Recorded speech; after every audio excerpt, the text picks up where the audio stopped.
तभी तो बोलेंगे, है ना। तो उस हिसाब से आप उतने ही अहोभाग्य है या सौभाग्य है जितना महाराज जी ने हमें दिया है ना। तो मैं महाराज जी के लिए 2 लाइन बोलना चाहूंगी। अज्ञान को मिटाकर ज्ञान का दीपक जलाया है, अज्ञान को मिटाकर ज्ञान का दीपक जलाया है। गुरु कृपा से मैंने ये अनमोल शिक्षा पाई है। गुरु जी को सत सत वंदन। अपना ये जो कार्यक्रम की जो शुरुआत हुई है, उस शुरुआत के पहले सच्ची में जो महाराज जी बोल रहे हैं कि पहले आप मन में विचार करो, विचार करोगे तो अपने आप ही कार्य सिद्ध हो जाएगा।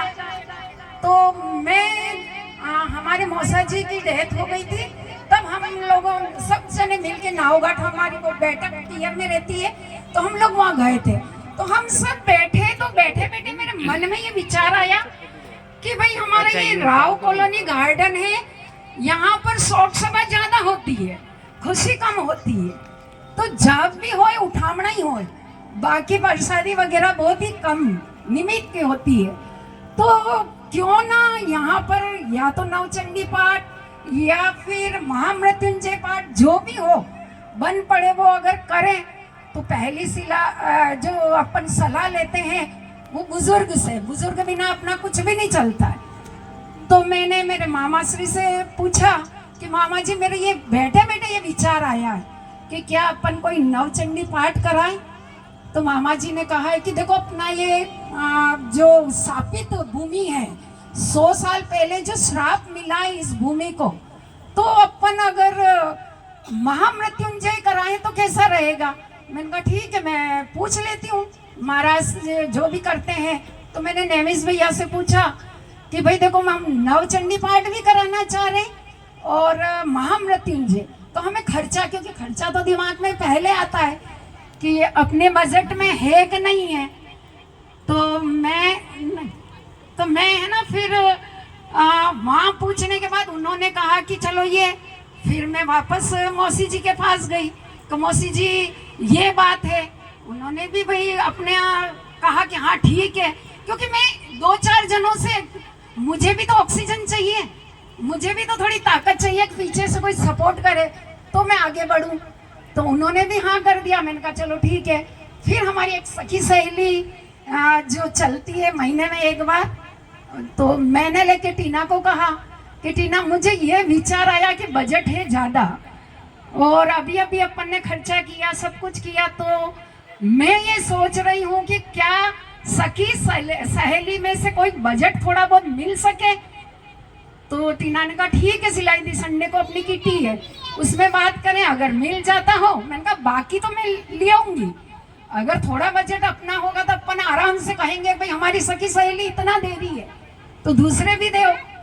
तो फिर लेकिन महादेव चारभुजा जी की ऐसी कृपा हुई कि महाराज जी और गोविंद जी उसी दिन पधारे और उन्होंने कहा कि हम यहाँ या तो भागवत जी या शिव पुराण जो भी आप चाहो। तो मैंने कहा माता जी भी आ गए, पिताजी भी आ गए, है ना, यानी नवचंडी भी हो गया है और महामृत्युंजय का भी पूरा कर दिया। तो ऐसी अपनी ये धरती न कोई स्थापित रही है अब, क्योंकि जो अपन ने चाहा वो हमें मिला है ना। तो जो हमने जो चाहा है कि चलो हम इतना दे देंगे, उसके बावजूद भी गोविंद जी पधारे, इन्होंने मांग करी तो भाई ये चाहिए। मैंने कहा नहीं भाई ये स्टॉप कर दो, यही ये तो हो ही नहीं सकता है। तो क्या वहाँ ठीक है, हमारे गुरुजी बहुत अपार दिल वाले कि आप कुछ भी नहीं दोगे तो चलेगा, लेकिन इतना बड़ा वो कहे कि ज्ञान की डुबकी हमें दे रहे हैं तो हमें तो कुछ करना ही है। तो ऐसे भक्तजन कि जो बिना मांगे या बिना बोले वो अपनी फरमाइश के भाई मुझे इतना करना है।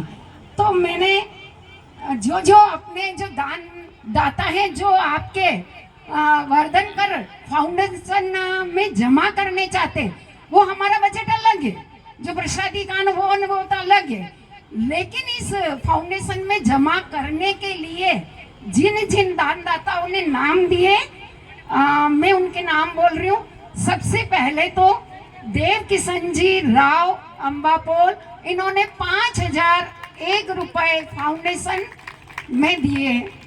फिर है दिनेश जी ब्रह्मभट्ट गुजरात 5001, शिवानी राव ब्रह्मभट्ट 10,001, गजेंद्र सिंह जी जो नावघाट उन्होंने 1001, श्याम सुंदर जी सुधाबी वाले 1001, श्याम जी भट्ट जो रतलाम से आए हैं उन्होंने 2001, दालचंद जी वकील साहब इन्होंने 1100 रुपए, कला भाभी जो हमारे सामने ही रहते हैं 1100 रुपए, और बहुत सारे गुप्तदान भी किया है, उसमें मैंने जय महादेव लगा दिया है।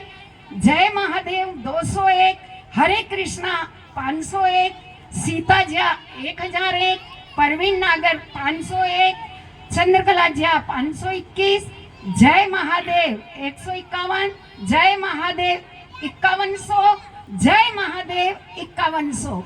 आज का ये कलेक्शन है, आप सबको रसीद कल मिल जाएगी। और जिन जिन्होंने भी दानदाता ने जो दिया है उनका बहुत बहुत धन्यवाद।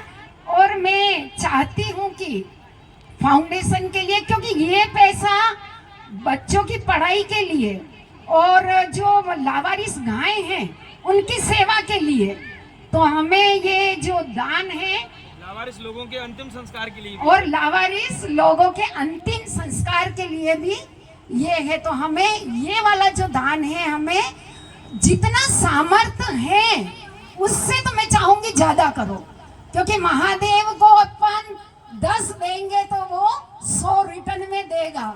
तो जिनको जितना चाहिए उतना ही दान कीजिए। और मैं आगे की कड़ी में मम्मी जी को आमंत्रित करूं कि वो ये जो मैंने मेरे हिसाब से सोचा कैसे शिव पुराण हुई है, अब ये अपने वक्तव्य जो बताएंगे कि कैसे शिव पुराण हुई है, मैं उनको बुलाना चाहती हूँ। ताली बजा ले करो, माटी के थुमाओ। बोल चार भुजा नाथ की जय, बोल बोले नाथ की जय। अब अपने मेवाड़ में ले रहे हो तो मैं मेवाड़ी भाषा में तुमको आपको लोगों को समझाऊंगी कि अपना ये जो अभी अपना या शिव पुराण का ये हुआ है, ये किसी पुण्य काम अपने इस धरती पे हुई है, उससे ये सब बना है। अपने जो रक्तदान हुआ था दीप्ति के उसके श्रद्धांजलि के उपलक्ष्य में राजा जो कई नाम रणजीत सिंह राव, उसने यह प्रोग्राम रखा था और उसने इस प्रोग्राम को इतना बढ़िया सक्सेस किया और इतना खूनदान होने से इतना पुण्य मिला। तो फिर चार भुजा जी ने, सिंह जी ने ये विचार किया कि अपने इस पुण्य धरती पर ऐसा अच्छा काम हुआ, तो इन सबकी मनोकामना है कि हमारे इस धरती का पूरा उद्धार हो। तो फिर इन्होंने फिर ये गोविंद भैया को भेजा भगवान ने कि तुम जाओ और उनको बोलो और इस धरती का पूरा हमें इसका करना है, इसका समाधान निकालना है। अब किसी के मन में ये शंका नहीं होना चाहिए कि किसी जमाने में हमारे यहाँ पे शराब लगा हुआ था और ये हुआ, वो सब शराब खत्म हो गए। और अब आपने भोलेनाथ और चार भुजा की अनुपम कृपा से अपना इतना योगदान अपने सामर्थ्य के अनुसार लोग बाग अपनी इच्छा से दे रहे, ऐसा अहोभाग्य कहाँ मिलेगा और इतना आनंद कहाँ मिला है। और गुरु जी के चरणों में मेरा बार बार नमस्कार, जो वंदना, जो मेरा हमें इतना ज्ञान दिया।